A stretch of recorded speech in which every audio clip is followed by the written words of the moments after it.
Et oui, nous sommes déjà fin février, le printemps se rapproche à grands pas, mais il fait encore frais et donc au jardin, il y a certaines choses qu'on doit encore attendre. Mais il y a une fleur que l'on peut mettre dans ces parterres qui va venir apporter de la floraison durant tout le printemps et qui ne craint pas les gelées. Elle est très connue, très souvent utilisée, mais on va en parler et en planter aujourd'hui.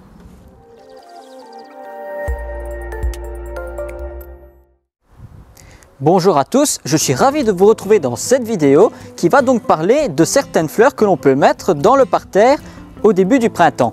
Déjà, il faut savoir qu'en hiver, la saison donc du repos végétatif, beaucoup de plantes, vivaces et arbustes sont en repos.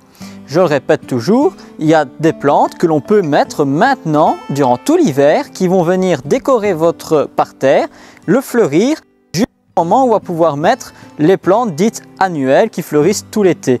Mais il y a certaines plantes qui sont plus faciles que d'autres. Il y a notamment tout ce qui est prime vert, pensée, pâquerette, etc. Tout ça, ce sont des plantes qui fleurissent longtemps, qui ne craignent pas le froid et qui décorent notre parterre durant une période où il est forcément un peu plus tristounet. Et donc aujourd'hui, je vais vous présenter la pensée que nous allons planter dans le parterre qui se trouve derrière moi, pour pouvoir décorer, en attendant que tous les autres végétaux se développent, le parterre. Ce parterre, vous ne l'avez pas vu en vidéo. Pourquoi? Parce que je l'ai aménagé après avoir fait la vidéo sur la plate-bande rectangulaire. Maintenant, donc, j'ai commencé à attaquer ce parterre. Alors, le travail était conséquent. Il faut savoir, je mettrai des photos pour vous montrer l'état avant et maintenant. Il y avait beaucoup de lierre au niveau du sol qui rampait partout. Donc il a fallu enlever l'ensemble du lierre, le système racinaire qui étoufferait éventuellement les futures plantes que nous allons maintenir.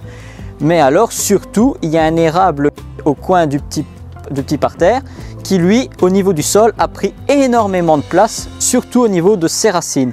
Et ces racines étaient tellement conséquentes que si on ne les enlevait pas, le sol allait être déjà plus difficile d'accès pour les végétaux.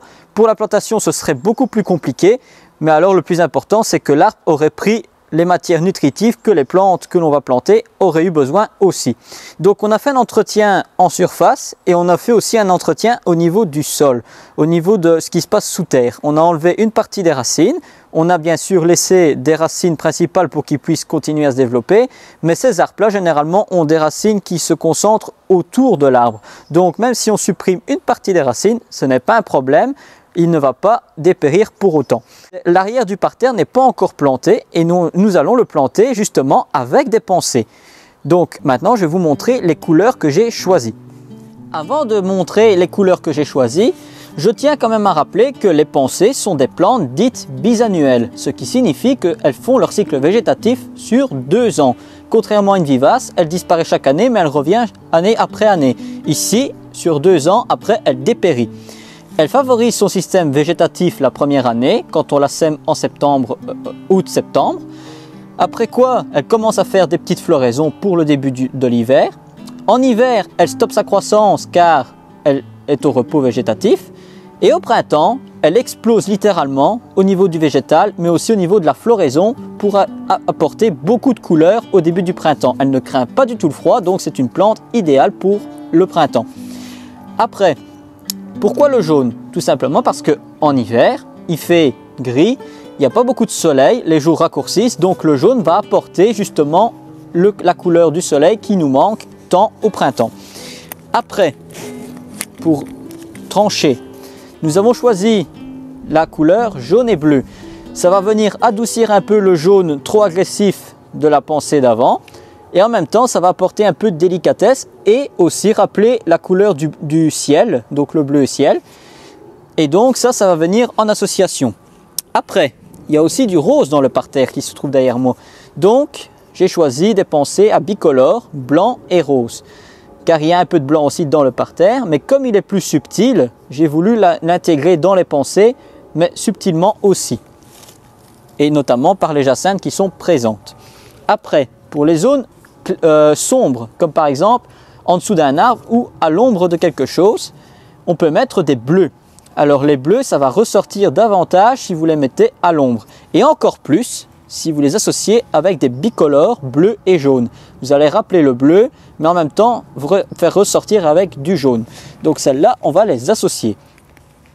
Et après, pour apporter du jaune et du rose, nous avons intégré les deux en une plante, pour rappeler aussi que les deux vont bien ensemble.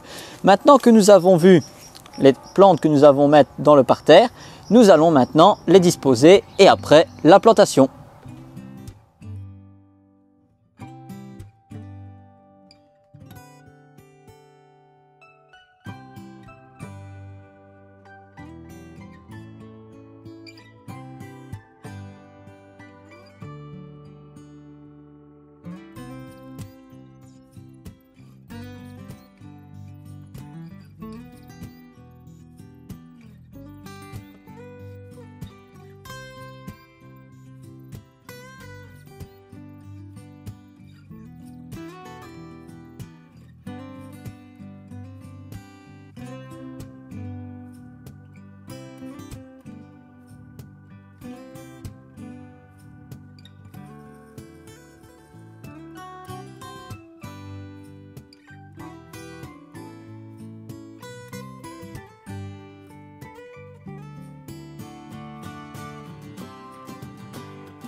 Et voilà, la plantation est maintenant terminée. Alors bien sûr, j'ai choisi que des pensées. Maintenant, si vous, dans votre jardin, vous avez envie d'associer les pensées avec des primes verts, des bélisses, donc les pâquerettes ou autres plantes qui fleurissent au printemps, n'hésitez pas. Ici, j'ai pris la plus facile pour montrer aux gens qu'avec peu de choses, on peut faire des belles choses. Et maintenant, il faut voir l'évolution, car ici, elles viennent d'être plantées. Nous allons revenir d'ici quelques semaines, à mon avis fin mars, début avril, pour voir l'évolution du parterre. Alors bien sûr, je n'ai pas encore dit qu'est-ce que j'avais mis dans le parterre comme plantes vivaces et arbustes. J'aurai l'occasion de vous faire un plan complet quand toutes les plantes seront bien développées. Mais déjà, une chose que je peux vous dire, c'est qu'en plante principale, déjà, on a un hêtre central qui était déjà présent quand on est arrivé dans la maison. Donc je l'ai retaillé pour qu'il forme des plateaux en une hauteur bien précise, entre 1,50 m et 2 m, pas plus. Comme ça, on a quelque chose de central, de culminant.